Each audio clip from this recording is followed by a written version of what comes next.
Subscribe करिए हमारे channel target UP TET CTET को और बेल आइकन को दबाइए।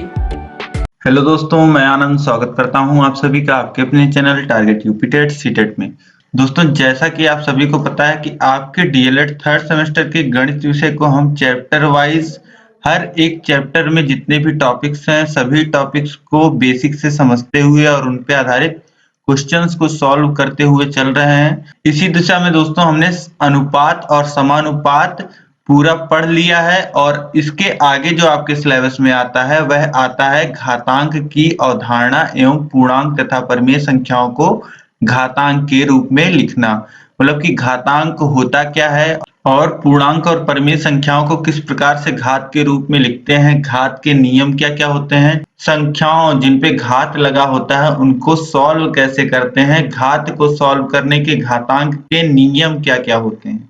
तो यही दोस्तों हमें पढ़ना है इस चैप्टर में। घातांक क्या होता है, घातांक के नियम क्या होते हैं और इन पे आधारित प्रश्नों को हम देखेंगे। ठीक है, तो सबसे पहले चलिए हम लोग देख लेते हैं कि घातांक होता क्या है। अब दोस्तों आप लोगों ने देखा होगा, जैसे कोई संख्या है 4 और इस पे लिखा है ऊपर 2, तो 4 के ऊपर 2 लिखा है, इसका मतलब क्या होता है 4 का स्क्वायर, 4 का वर्ग इसको हम लोग पढ़ते हैं या 4 का स्क्वायर पढ़ते हैं। इसका मतलब होता है दोस्तों 4 का 2 बार गुणा। ठीक है, जब 4 का कहीं 2 बार गुणा होता है तो उसे हम लोग इतना भी लिख सकते हैं 4 के घाते 2। इसमें 4 क्या होता है, 4 आधार होता है और ऊपर 2 क्या होता है, इसकी घात या घातांक। ठीक है, तो अगर यहाँ पे 4 का 3 बार गुणा होता तो यहाँ पे घातांक 3 होता। तो इस प्रकार से दोस्तों आधार और घातांक आप समझ पा रहे होंगे आप। परिभाषा यहाँ पे देख लीजिए, किसी संख्या x को उसी संख्या x से n बार गुणा करें तो x के घाते n प्राप्त होगा। जैसे x का गुणा n बार हो रहा है, ठीक है, जैसे x का गुणा अगर हम 2 बार करें तो x के घाते क्या आएगा, 2 आएगा। इसी प्रकार x का गुणा हम यहाँ पे अगर 3 बार करते हैं तो x के घाते 3 आएगा। इसी प्रकार अगर x का गुणा हम n बार करते हैं तो x के घाते n आता है। ठीक है, तो यही है दोस्तों, किसी भी संख्या का जितनी बार गुणा होता है उस संख्या के ऊपर उतना हम लोग घात लगा देते हैं। ठीक है, उस संख्या पे ऊपर की तरफ छोटी संख्या से आकार में थोड़ी सी छोटी रहेगी और इसी से हम लोग दिखा देते हैं उस संख्या पे घात। ठीक है, तो n को घातांक तथा x को आधार कहते हैं। ठीक है, यहाँ पे आप समझ गए। जैसे यहाँ पे 7 का 4 बार गुणा है तो 7 के घाते 4 हमने लिख दिया। 4 को घातांक तथा 7 को आधार कहते हैं। ठीक है दोस्तों, अब आप क्लियर हो गए होंगे कि घातांक क्या होता है, आधार क्या होता है। ठीक है, और किसी संख्या का अगर बार बार गुणा हो रहा है तो उसको हम किस रूप में लिख सकते हैं, ये सारी चीजें आप समझ गए होंगे। अब इसके बाद इन्हीं घातांकों का नियम होता है दोस्तों। अब घातांक के नियम क्या होते हैं, किस प्रकार से ये सॉल्व होते हैं, इनको कैसे लिखा जाता है, ये हमें देखना है। तो देखिए, घातांक में पहला नियम देखिए आप, यहाँ पे जैसे आप देख पा रहे हैं दोस्तों x के घाते m है और फिर गुणे x के घाते n है, तो यह किसके बराबर होता है, यह बराबर होता है x के घाते m धन n।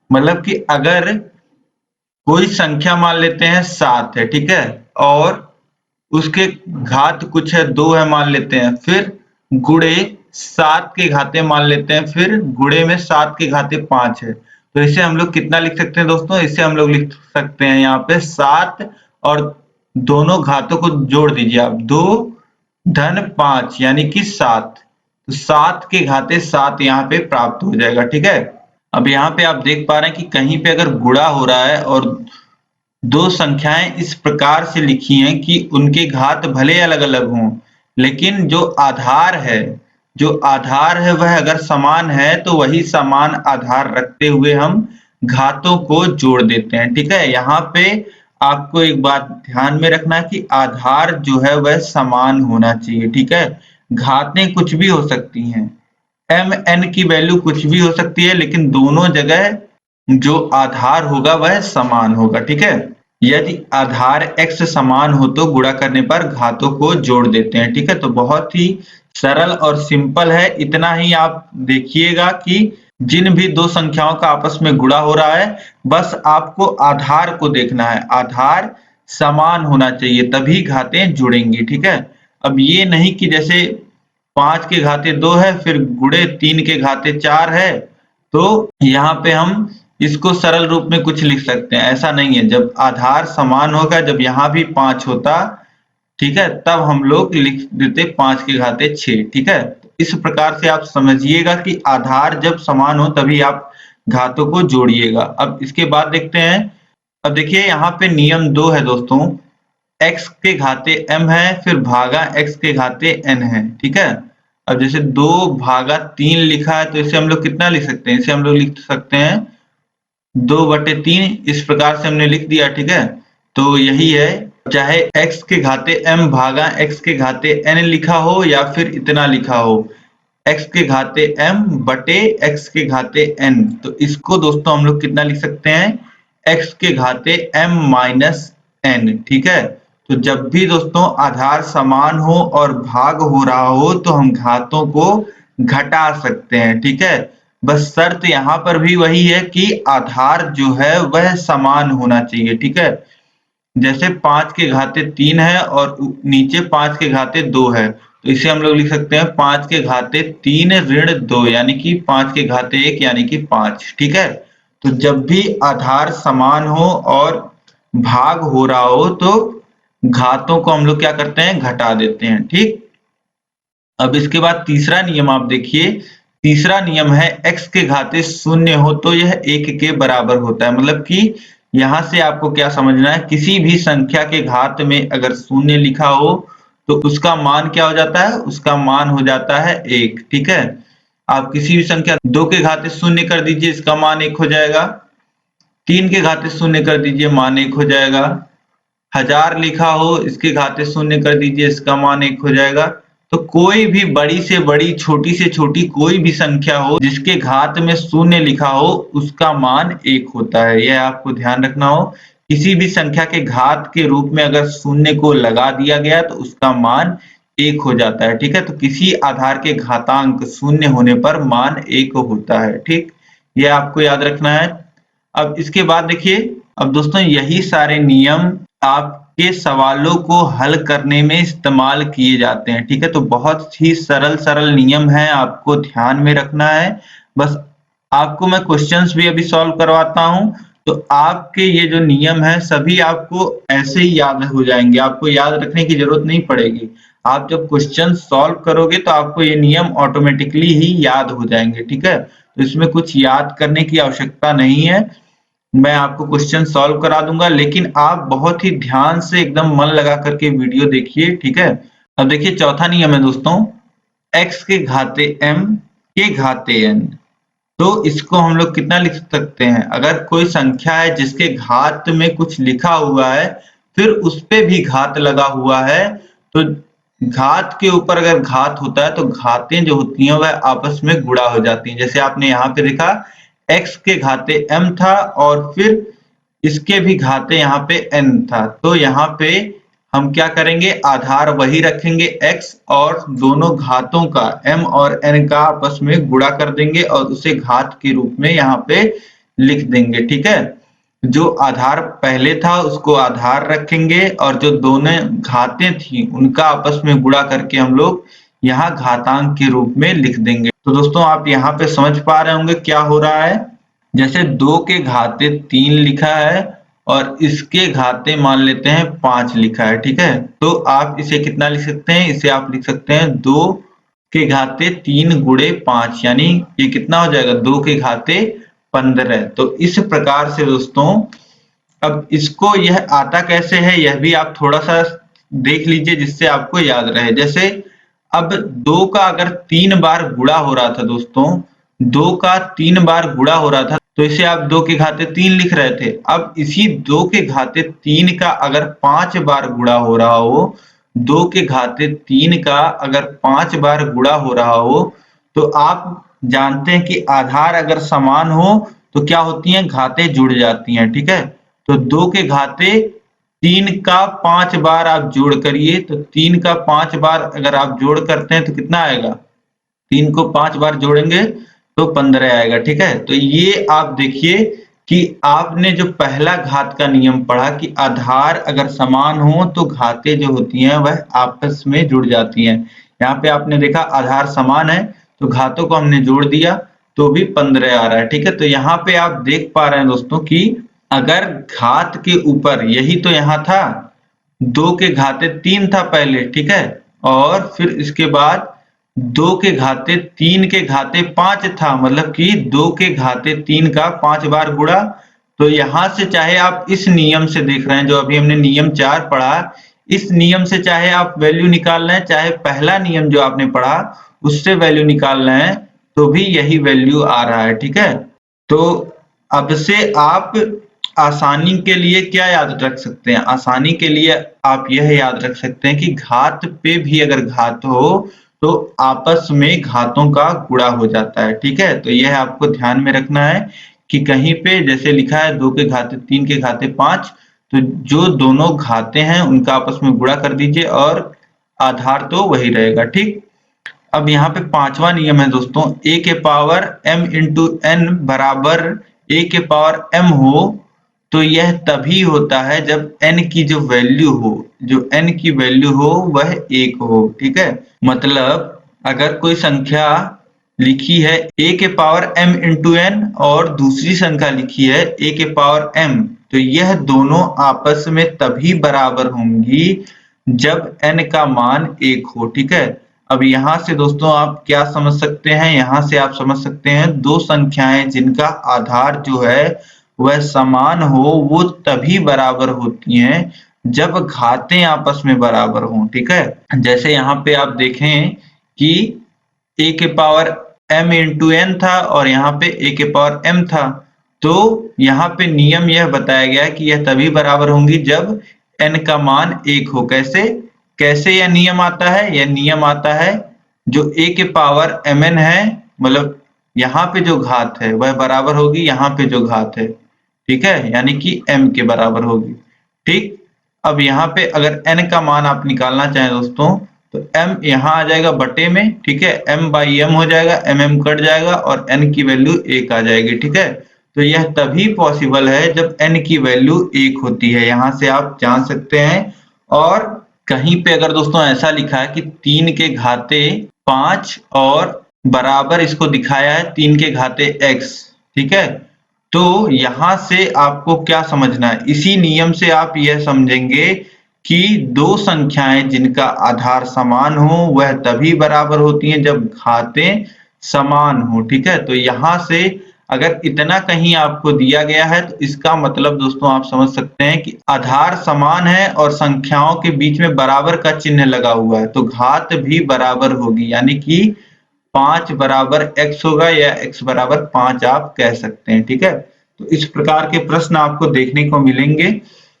अब यह नियम दोस्तों आप समझ गए होंगे। अगला नियम हम लोग समझते हैं। देखिए नियम 6 है, अगर कहीं पे लिखा है x इंटू वाई, ठीक है, और इन दोनों के घात n लगा हुआ है, तो इसको दोस्तों हम लोग पूरे के घात, देखिए यहाँ पे n है तो इसको हम लोग अलग अलग भी लिख सकते हैं, x के घाते n इंटू वाई के घाते n। ठीक है, बस गुणे में यहाँ पे जो आधार में जो संख्याएं हैं, आधार में जो चीज है वह गुणे में होनी चाहिए, आपको यह ध्यान में रखना है। ठीक है, अब चाहे गुणे में हो चाहे भाग में हो, ठीक है, तभी हम इस प्रकार से अलग अलग लिख सकते हैं, जोड़ और घटाने में इस प्रकार से नहीं लिख सकते हैं। ठीक है, तो यहाँ पे पहला नियम ये हो गया, अगर x इंटू वाई आधार में है और पूरे के घात n है तो इसको हम लोग लिख सकते हैं x के घाते n इंटू वाई के घाते n।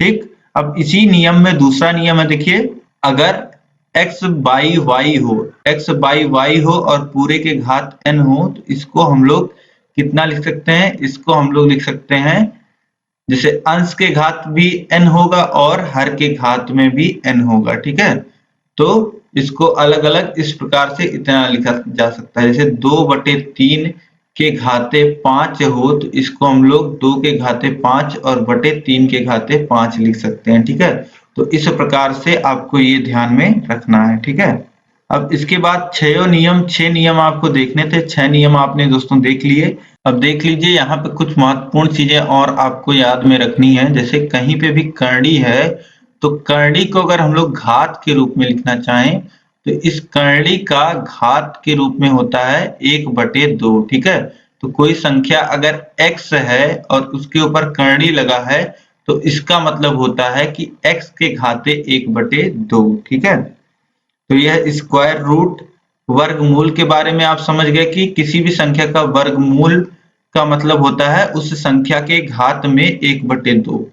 अब क्यूब रूट, किसी संख्या का अगर क्यूब रूट हम निकाल रहे हैं, ठीक है, तो उसका मतलब होता है उस संख्या के घात में 1/3। ठीक, और इसी प्रकार से अगर आप यहाँ पे देखते हैं संख्या, जैसे यहाँ पे 3 लिखा था, वैसे यहाँ पे अगर n लिखा हो, ठीक है, करड़ी की घात अगर n हो तो संख्या के घात में 1/n होगा। ठीक है, जैसे यहाँ पे 2 को हम लिखते नहीं है, यहाँ पे 2 होता है तो यहाँ पे x के घाते 1/2 आता है। यहाँ पे 3 लिखा था तो यहाँ x के घाते 1/3 आया। अब यहाँ पे करड़ी की जो घात है वह n है तो यहाँ पे x के घात कितनी आएगी, 1/n आएगी। ठीक है, 1/n आएगी। ठीक है, अब एक चीज और जो आपको समझना है, अगर 1 के बटे में कोई संख्या लिखी है, ठीक है, जिसका आधार x और जो पावर है वह n है, ठीक है, मतलब घात n है,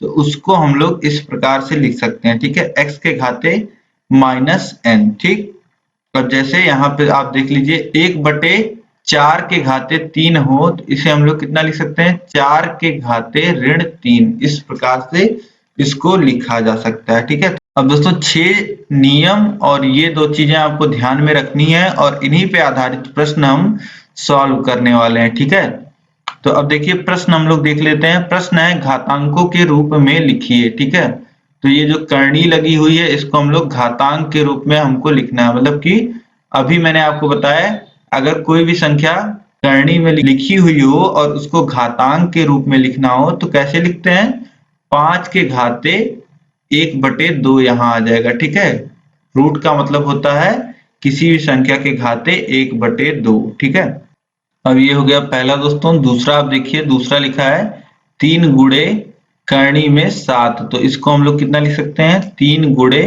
7 के घाते 1/2। इस प्रकार से लिखा जा सकता है। अब तीसरा यहाँ पे दिया गया है दोस्तों, तीसरा आप देखिए, तीसरा दिया गया है करनी की घात 9 दी गई है और फिर करनी के अंदर है 1000। ठीक है, तो इसे हम लोग कितना लिख सकते हैं, 1000 के घाते 1/9। इस प्रकार से लिखा जा सकता है। ठीक है, तो कोई भी आपको यहाँ पे कुछ भी दिया हो और घातांकों के रूप में लिखने को कहा हो तो आपको उसको घात के रूप में दिखाना है। ठीक है, तो उसके घातों को दर्शा देना है। जैसे करनी में 5 लिखा था तो करनी को हटा के हमें घात के रूप में लिख देना है। ठीक, अब इसके बाद देखिए यहाँ पे पूछ रहा है मान बताइए, इनका मान क्या होगा। अब जैसे 8 के पावर 1/3 लिखा हुआ है। ठीक है, 8 के घाते 1/3 लिखा हुआ है। अब दोस्तों 8 को आप कितना लिख सकते हैं, 8 को हम लोग लिख सकते हैं 2 गुणे 2 गुणे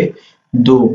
हम लोग कितना लिख सकते हैं, 8 को हम लोग लिख सकते हैं 2 के घाते 3। ठीक है, क्योंकि 2 का अगर 3 बार गुणा करते हैं तो 8 आता है। ठीक, तो यहाँ से हम लोग कितना लिख सकते हैं इसको, 8 जहाँ लिखा है वहां पे लिख देंगे 2 के घाते 3 और फिर पूरे के घात तो 1/3 है ही, तो यह कितना हो जाएगा दोस्तों, यह यहाँ पे आपने पढ़ा एक नियम आपने पढ़ा है कि अगर x के घाते m हो और इस पूरे के घाते n हो तो क्या हो जाता है, x के घाते m इंटू n हो जाता है। ठीक है, तो यही यहाँ पे लगा देंगे हम 2 के घाते 3 गुणे 1/3 हो जाएगा। ठीक है, तो अब देखिए 3 से 3 कट जाएगा और बचेगा 1, यानी कि 2 के घाते 1, यानी कि उत्तर कितना मिल जाएगा, 2। ठीक है, किसी भी संख्या के घात में अगर 1 लिखा हो तो उसका मान उस संख्या के बराबर होता है। ठीक है, जैसे 5 के घाते 1 तो 5 होगा, 6 के घाते 1 तो 6 होगा। ठीक है,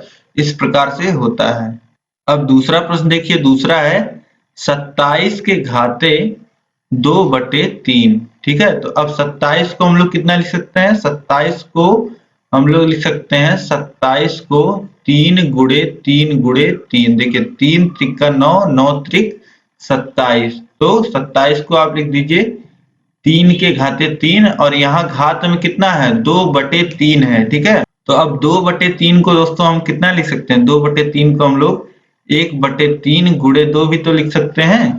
ठीक, अब देखिए घात के ऊपर घात है। ठीक है, तो घातों का आपस में गुणा हो जाएगा, यानी 3 के घाते 3 का गुणा होगा 1/3 गुणे 2 में, तो ये हो जाएगा 1/3 गुणे 2 में।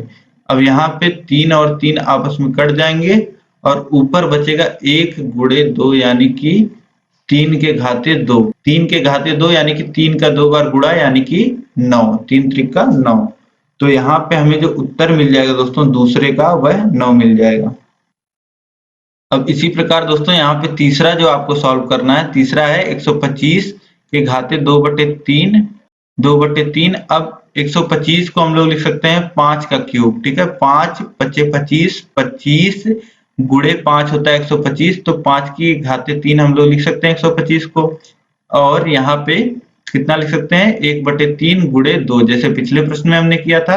तो यहाँ पे भी हमें 5 के घाते 2 मिल जाएगा हल करने पे, और इसका मान कितना आ जाएगा 25। ठीक है, अब दोस्तों यहाँ पे आपने सभी तीनों का मान यहाँ पे ज्ञात कर लिया है। अब अगला प्रश्न हम लोग देखते हैं। देखिए अगला प्रश्न है, सरल कीजिए।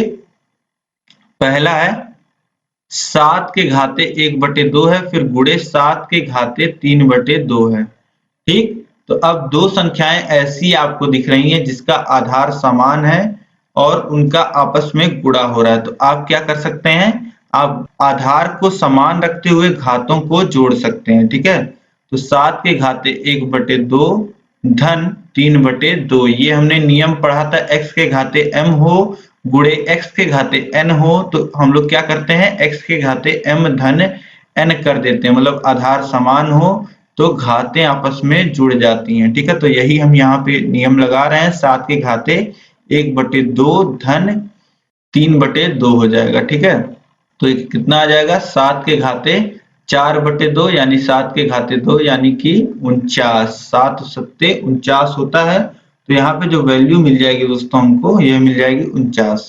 अब देखिए दूसरा इसमें हल कर लेते हैं हम लोग। दूसरा है 13 के घाते 4/3 भागा 13 के घाते 1/3। अब दोस्तों यह नियम आप याद करिए, x के घाते m और x के बटे n हो तो क्या लिखते हैं हम लोग, x के घाते m माइनस n, मतलब कि आधार समान हो और संख्याएं जो हैं वह भाग में हो तो जो घातें होती हैं वह घट जाती हैं। ठीक है, तो यहाँ पे हम लोग कितना लिख सकते हैं, यहाँ पे देखिए लिखा हुआ है 13 के घाते 4/3 बटे में है 13 के घाते 1/3, तो इसे लिखा जा सकता है 13 के घाते 4/3 ऋण 1/3। ठीक है, यह 4/3 ऋण 1/3 घात में है, तो अब घटा लीजिए इसे, तो 4 - 1/3 यानी कि 13 के घाते 3/3 यानी कि 13 के घाते 1, यानी कि वैल्यू कितनी आ जाएगी 13 आ जाएगी। ठीक है,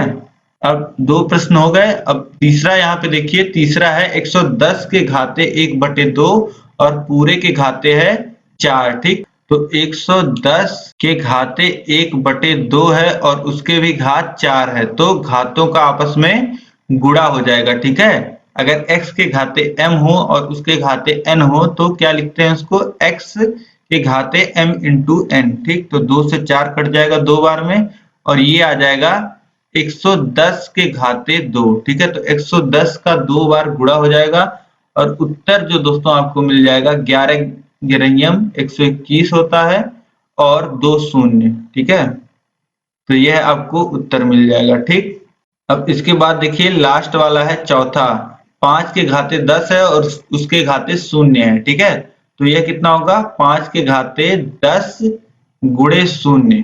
ठीक है, तो ये आ जाएगा 5 के घाते 0 और किसी भी संख्या के घाते 0 कितना होता है, वह बराबर होता है 1 के, तो चौथे की जो वैल्यू आ जाएगी वह 1 आ जाएगी। ठीक है, जो दोनों घाते हैं उनका आपस में गुणा होगा, फिर घात 0 बन जाएगी और किसी भी संख्या की घात अगर 0 हो गई तो उसका मान क्या हो जाता है 1 हो जाता है।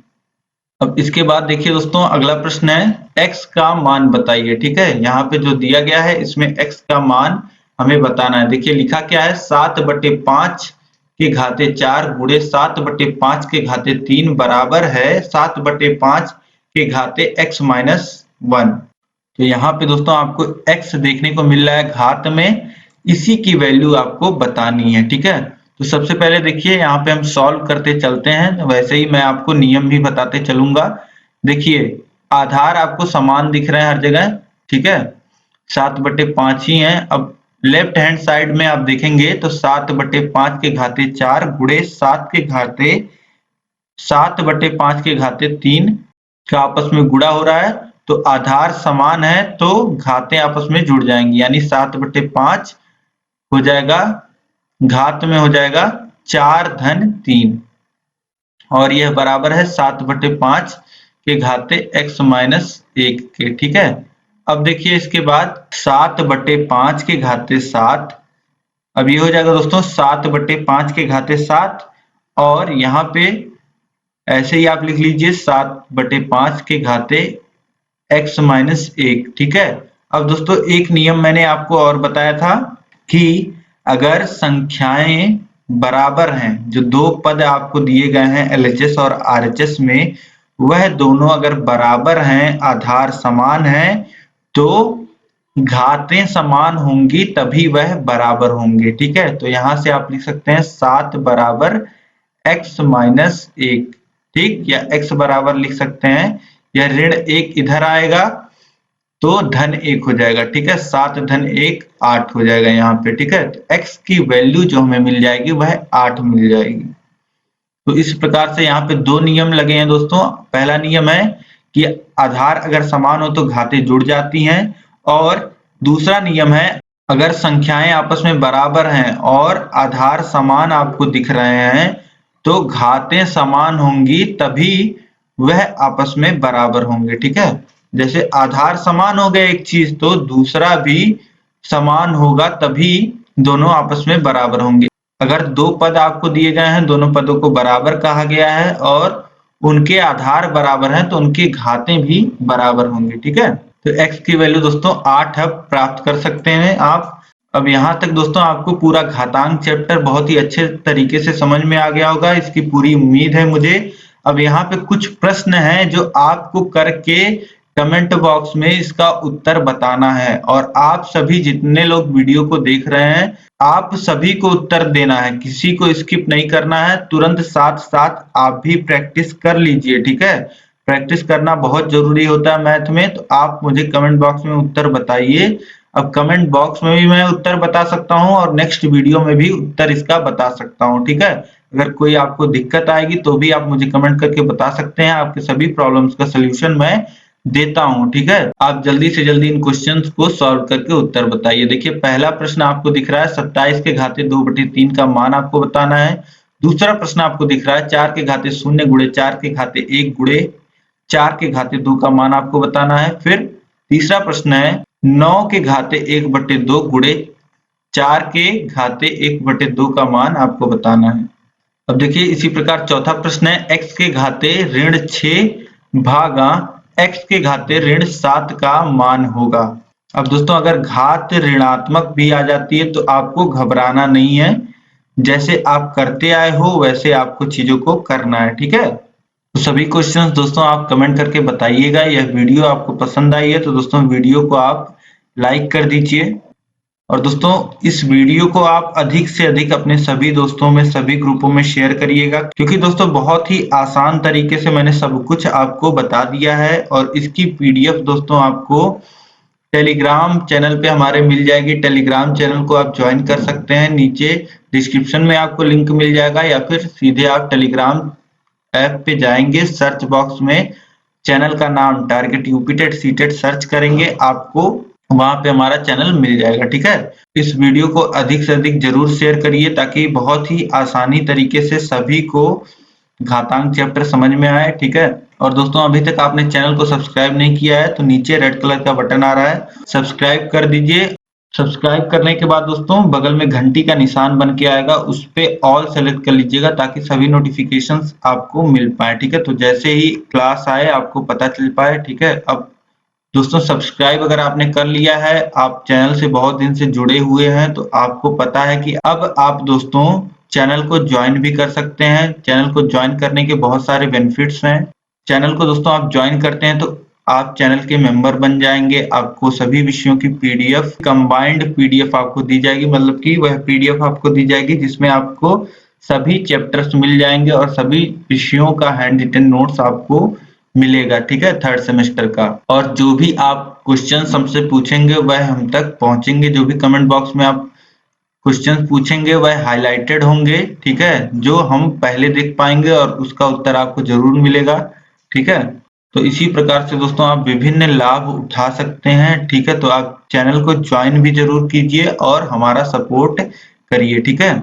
इसी प्रकार से आप सभी विषयों को पढ़ सकते हैं और गणित की सभी वीडियोस को देख सकते हैं। यहाँ पे ऊपर आई बटन में लिंक मिल जाएगा आपको थर्ड सेमेस्टर के सभी विषयों की, और जल्दी ही हम आपके यूपी टेट की भी तैयारी शुरू कराएंगे, ठीक है दोस्तों। तो इस वीडियो में अंत तक बने रहने के लिए आप सभी लोग का बहुत बहुत धन्यवाद।